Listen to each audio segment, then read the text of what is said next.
తెలంగాణలో ధరణి పెండింగ్ అప్లికేషన్లను అసెంబ్లీ సమావేశాల్లోపు పూర్తి చేయాలని ప్రభుత్వం భావిస్తుంది. దీనికి సంబంధించి జిల్లా కలెక్టర్లకు ఇప్పటికే ఆదేశాలు జారీ చేసింది. సీసీఎల్ఏ పెండింగ్ లో ఉన్న దరఖాస్తుల సమస్యలను కూడా పరిష్కరించేలా సన్నాహాలు చేస్తుంది. ప్రస్తుతం ఉన్న రెవెన్యూ చట్టంలో మార్పులు చేసే దిశగా ప్రభుత్వం అడుగులు వేస్తున్నట్లు తెలుస్తుంది.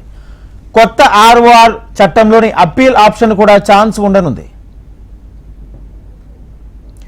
ప్రతి రెవెన్యూ గ్రామానికి కనీసం ఒక రెవెన్యూ ఉద్యోగి ఉండేలా కాంగ్రెస్ ప్రభుత్వం మార్పులు చేయనుంది. ధరణిలో పెండింగ్ సమస్యల పరిష్కారానికి కృషి చేస్తామన్నారు మంత్రి పొంగులేటి. మంగళవారం మీడియాతో చిట్ చాట్ నిర్వహించిన ఆయన రైతులు సులభంగా దరఖాస్తు చేసేలా ధరణి పోర్టల్లో మార్పులు చేస్తామన్నారు. గతంలో 2,45,000 పెండింగ్ దరఖాస్తులు ఉండగా అనంతరం మరో 1,00,000 అప్లికేషన్లు అదనంగా వచ్చినట్లు తెలిపారు. ప్రస్తుతం పరిష్కరించిన అనంతరం కూడా ఇంకా 1,00,000 లోపు పెండింగ్ లో ఉన్నట్లు తెలిపారు. ధరణి పోర్టల్లో స్లాట్ బుక్ చేసుకుని క్యాన్సిల్ చేసుకున్న వారికి డబ్బులు తిరిగి ఇవ్వాలని ప్రభుత్వం నిర్ణయించింది. స్లాట్ రద్దు చేసుకున్న 6 నెలల్లోగా డబ్బులు తిరిగి ఇచ్చేలా మార్పులు చేస్తామని తెలిపారు మంత్రి పొంగులేటి. అటు భూముల విలువ సవరణపై కూడా కసరత్తు జరుగుతోందన్నారు.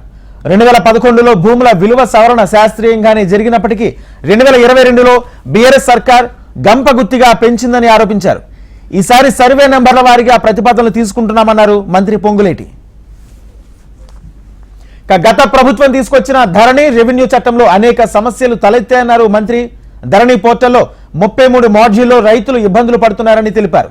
ధరణిలో తప్పులను సవరించేందుకు సమయం పట్టిందన్నారు. పెండింగ్ సమస్యలను త్వరలోనే పరిష్కరిస్తామన్నారు. ఇప్పుడున్న రెవెన్యూ చట్టంలో అప్పీల్ వెసులుబాటు లేదని, దీనిని సవరించి సరళమైన రెవెన్యూ వ్యవస్థను తీసుకువస్తామన్నారు మంత్రి.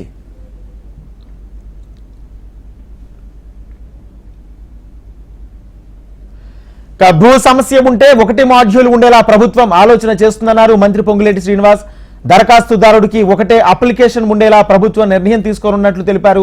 ఏ మాడ్యూల్ కింద దరఖాస్తు చేసినా కనిపించే విధానాన్ని తీసుకొచ్చే ఆలోచనలో ఉన్నట్లు తెలిపారు.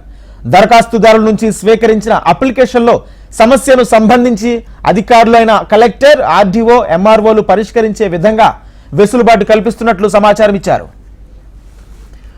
రాష్ట్రంలో భూ వివాదాలకు సంబంధించి అందిన ధరణి ఫిర్యాదుల పరిష్కారానికి మరింత శ్రద్ధ చూపించాలని జిల్లా కలెక్టర్లకు సూచించారు సిఎస్ శాంతికుమారి. గత 2.5 ఏళ్లుగా జిల్లాలో 57,000కు పైగా దరఖాస్తులు పరిష్కరించినట్లు తెలిపారు. పెండింగ్ లో ఉన్న అప్లికేషన్లను కూడా పరిష్కరించడానికి ప్రణాళికాబద్ధంగా పనిచేయాలన్నారు. ధరణి అప్లికేషన్ల పరిష్కారంలో గణనీయమైన పురోగతి ఉందని ప్రశంసించారు.